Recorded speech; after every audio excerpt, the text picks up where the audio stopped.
হরে কৃষ্ণ।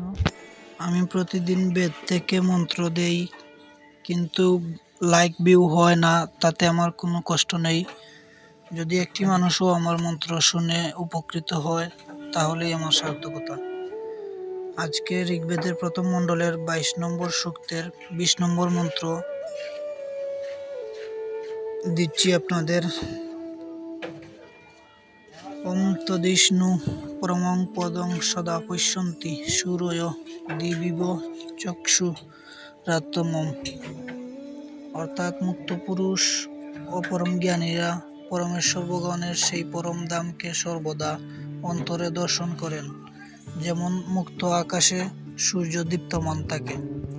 হরে কৃষ্ণ। তাই আসুন আমরা যখন সমস্ত অহংকার ও ভয় ত্যাগ করে শ্রীকৃষ্ণের চরণে সম্পূর্ণ আত্মসমর্পণ করি, তখন আমাদের ভেতরে দিব্য চক্ষু খুলে যায়। বেদের এই বাণী প্রমাণ করে যে যুগে যুগে ঋষিগণ সেই একই পরমেশ্বরের কৃষ্ণেরই গুণগান গেয়েছিলেন, যার দাম লাভ করাই মানব জীবনের মূল লক্ষ্য। হরে কৃষ্ণ।